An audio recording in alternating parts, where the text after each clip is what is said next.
ایک حج نے تعجب کیا، کہا 2 حج اور 2 عمرے، پھر تعجب کرا، کہا 3 حج 3 عمرے، وہ بھی جو سرکار دو عالم کے ساتھ کیے ہوئے۔ اچھا تعجب اور بڑھ گیا، یہاں تک ثواب پڑے گا۔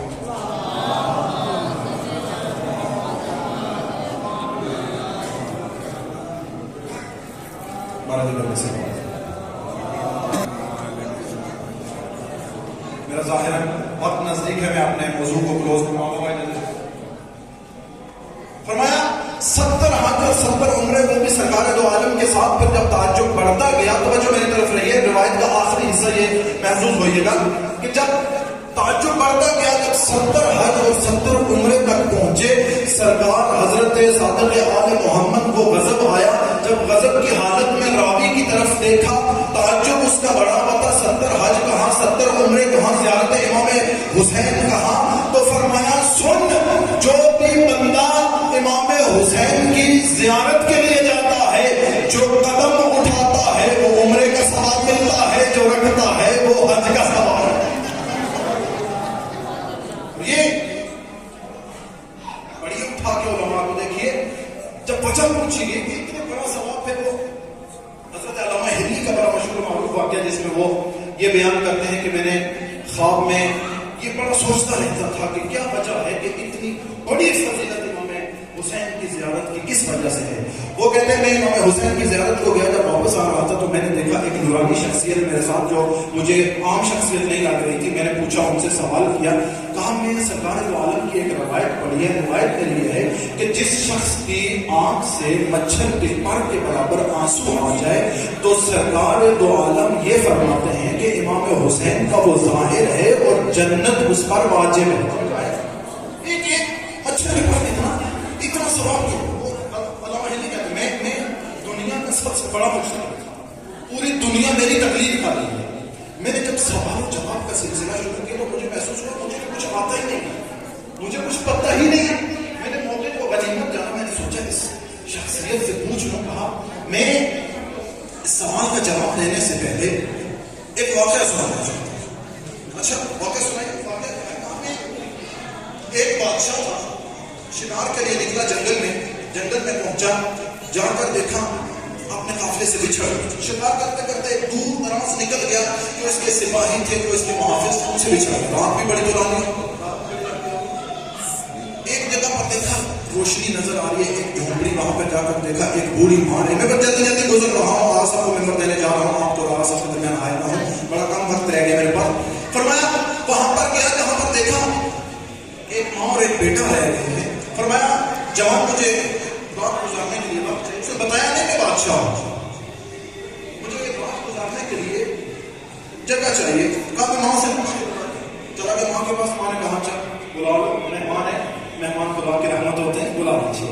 اندر آ گیا، وہاں کچھ کھانے کے لیے نہیں، یا پیش کیا جائے ایک بکری یا گائے، اس طرح بھی ان کی اپنی ایک بساط تھی جس سے ان کا گزر بسر ہوتا تھا۔ فرمایا وہ ماں نے کہا جو اس کو ذبح کر کے بنا کے، وہ بکری جو اس کے پاس تھی وہ اس کو ذبح کیا، ذبح کر کے اس کو پیش کر، اس نے کھانا تناول فرمایا۔ جب صبح ہوئی اس نے بتایا کہ میں اس مملکت کا بادشاہ سلطان جا رہا ہوں، آپ کی بڑی مہربانی، لیکن یہاں پر کو جب بھی کوئی کام پڑے، جب بھی کوئی مشکل پڑے تو میرے پاس آ جانا، میرے پاس آؤ کہ میں مشکل تمہاری حل کر دوں۔ چند دن گزرے، اب ظاہر ان کا گزر بسر، کھانا پینا سب کچھ اسی بکری یا گائے سے تھا۔ وہ افاقے ہونا شروع ہو گئے، فاقوں میں زندگی بسر ہونا شروع ہو گئی۔ وہاں نے بیٹے سے کہا جاؤ ذرا اس بادشاہ کو دیکھو، اس سے ذرا پوچھو، شاید کچھ نہ کچھ عنایت کر دے، کچھ نہ کچھ عطا کر دے، ہماری یہ جو مشکل ہے وہ آسان ہو۔ یہ توجہ میرے ساتھ ہے، ہماری مشکل آسان ہو۔ لڑکا نکلا گھر سے، آیا وہاں پر روک چکے، روکنے لگے تو کہا بادشاہ سے کہیے کہ میں وہ جوان ہوں کہ جس نے آپ کو رات میں گھر میں جگہ دی تھی۔ بادشاہ نے کہا اندر بلائیے، آ جائیے۔ بادشاہ سلامت مجھے مشکل پیش آ گئی ہے، میرے گھر میں افاقے آ گئے، کھانے پینے کے لیے پوچھا، مجھے کچھ عطا کیجیے۔ اب بادشاہ تھا سمجھنے والا، سمجھدار، اس نے بلایا اپنے مشیر میں، کہا یہ شخص آیا ہے، اس نے مجھے بڑی مشکل حالات میں جگہ دیا اپنے گھر میں، اس کو میں اس کے بدلے میں کیا ہوں؟ کسی نے کہا فلاں زمین اس کو دے دو، کسی نے کہا اپنا تاج دے دیں، کسی نے کہا اپنے تاج میں لگا ہوا ہیرا دے دیں، کسی نے کچھ اماؤنٹ اپنی بتاتے گئے، آخر میں بادشاہ نے کہا ہم سب نے انصاف نہیں کیا، وجہ کس وجہ سے؟ کہا جب میں اس کے پاس گیا تھا تو اس کی کل کائنات وہی بکری تھی جو اس نے مجھے عطا کر دی، اب میں اس کے حق میں زیادتی اور ظلم کروں گا کہ اگر کچھ گنی چنی چیز ہو۔ وہ علامہ حلی فرماتے ہیں، وہ جوان کہتے ہیں کہ امام حسین کی مصیبت میں، ان کے گھرانے کی مصیبت میں رونے سے ایک آنسو جو مچھر کے پر کے برابر ہے، اس کا ثواب کم از کم جو جنت ہے، اس لیے ہے کہ پروردگار عالم نے جو کچھ حسین کو دے رکھا تھا وہ راہ خدا میں خرچ کر دیا، سب کچھ دے دیا۔